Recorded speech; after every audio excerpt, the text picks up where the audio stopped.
হাতে একদমই সময় নেই, চটপট বানিয়ে কিছু খেতে চান, তাহলে এই পরোটা বানিয়ে খান। সময়ও বেঁচে যাবে আর অনেক ভালোও লাগবে খেতে। তো ভিডিওটা সম্পূর্ণ না টেনে দেখতে থাকুন। এখানে আমি নিয়েছি 2টো ডিম, দিয়ে দেব পরিমাণ মতো লবণ, দিয়ে দেব 1 বাটি ময়দা। ভালো করে মিশিয়ে নেব। অল্প অল্প জল দিয়ে ভালো করে একটা ব্যাটার বানিয়ে নেব। প্রথমেই জল দিতে যাবেন না, প্রথমেই ডিমের গোলা দিয়ে মাখিয়ে নেবেন, তারপরেই যদি জল লাগে তাহলে জল দেবেন। দিয়ে দেব গোলমরিচের গুঁড়ো, দিয়ে দেব অল্প একটু চাট মশলা। আবারও ভালো করে মিশিয়ে নেব। মেশানো হয়ে গেছে, দিয়ে দেব পেঁয়াজ কুচি, দিয়ে দেব চিলি ফ্লেক্স। ভালো করে মিশিয়ে নেব।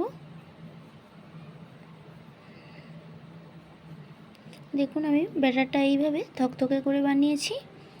পরোটাগুলো ভেজে নেব। কড়াইতে দিয়ে দেব অল্প একটু তেল, দিয়ে দেব 1 চামচ ডিম আর ময়দার মিশ্রণ।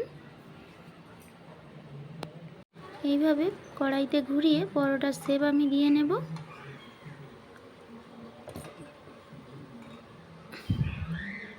পরোটার শেপ দেওয়া হয়ে গেছে, অল্প আছে 1 মিনিট ভেজে নেব। 1 মিনিট হয়ে গেছে, উল্টে দেব। এইভাবে উল্টে পাল্টে আমি ভেজে নেব। চটজলদি কিছু যদি বানিয়ে খেতে ইচ্ছে করে তাহলে এই পরোটা বানিয়ে খাবেন, অবশ্যই করে ভালো লাগবে। সকালের ব্রেকফাস্টে অথবা সন্ধ্যার টিফিনে খেতে অবশ্যই ভালো লাগবে। একবার হলেও বাড়িতে বানিয়ে খাবেন। উল্টে পাল্টে ভালো করে আমি পরোটা ভেজে নেব। পরোটা ভাজা হয়ে গেছে, পাট করে তুলে নেব। আজকে যদি আমার পরোটার রেসিপি ভালো লেগে থাকে, লাইক কমেন্ট শেয়ার করতে ভুলবেন না। ইউটিউব থেকে দেখলে সাবস্ক্রাইব করে দেবেন, ফেসবুক পেজ থেকে দেখলে পেজটাকে ফলো করে দেবেন নিত্য নতুন রেসিপি পাওয়ার জন্য। দেখুন আমি একটা পরোটা কেটে দেখাচ্ছি কতটা সফট হয়েছে, কতটা দেখতে সুন্দর হয়েছে। এই পরোটা টমেটোর সস দিয়ে খেতে অসাধারণ লাগে।